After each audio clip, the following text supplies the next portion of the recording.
What's going on, everybody? My name is Mike. This is Wall Street Traders, where we break down hot trending stocks to put you at an advantage on the market. Hey guys, so the next ticker symbol that we're breaking down this morning is Clov, or CLOV. This was another recommended stock that you guys told me to break down. If you haven't seen my previous ones from this morning, go ahead and check those out. Let's go ahead and dive in. So we're down almost 1% for the morning. The market's been open for about an hour and a half. So I have my lines and graphs already set, that being our resistance and support lines. We're starting from a higher time frame, that being the daily time frame, to see the overall direction and trend that our stock is in to further put our analysis. So this top line represents our major resistance line, and I can zoom out so you guys can see that more clearly. On the opposite side, it'll work as a floor, or basically an area where it'll bounce from, and you can see previously that we used to bounce from this level a bunch of times, or at least we were consolidating from here.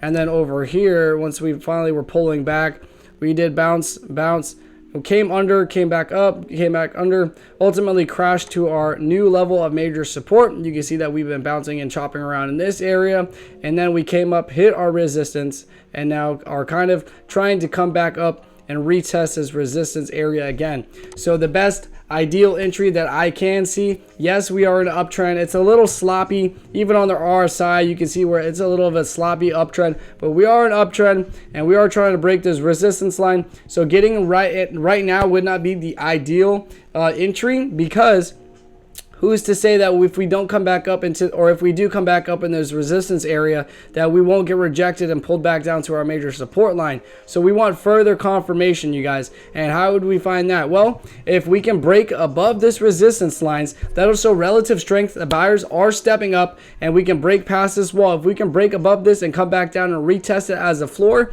the $10 area would be a ideal entry to get in. Have your stop loss on the opposite side, maybe under this candlestick wick, just in case if we do have a candlestick wick that peekaboos below this level, we ultimately won't get tagged out immediately for it. And then if it ends up going higher, you'll be able to still be in the trade. But that all depends on the type of trader you are. If you want it a little bit tighter, you can. Just know that sometimes this does happen. So ideally, the thing that we want to see is this to break above this resistance line, that being at the 987 area, for us to come up a little bit and come back down and retest back on that $10 level. If we can do this, that'd be the ideal entry. Have your stop loss on the opposite side, like I said, or have a mental stop loss of an idea of where you would decide to get out if things do go sour. So if we do break below that, we can wait for a better entry, and that better entry being back down here at the support line. So the other alternative is that if we do come back up here, retest this area and get rejected, and we pull back down to this major support line, the ideal entry would be around the $7 or $7.20 area. Have your stop loss underneath this candlestick wick over here, that being at the $6.23 area, and ultimately to protect your assets. So those are the two ideal entries that I can see as of right now. Getting in at this moment would be pure FOMO. You don't want to have the fear of missing out, you guys, because it'll hurt your portfolio. So we always look just for the best ideal entries.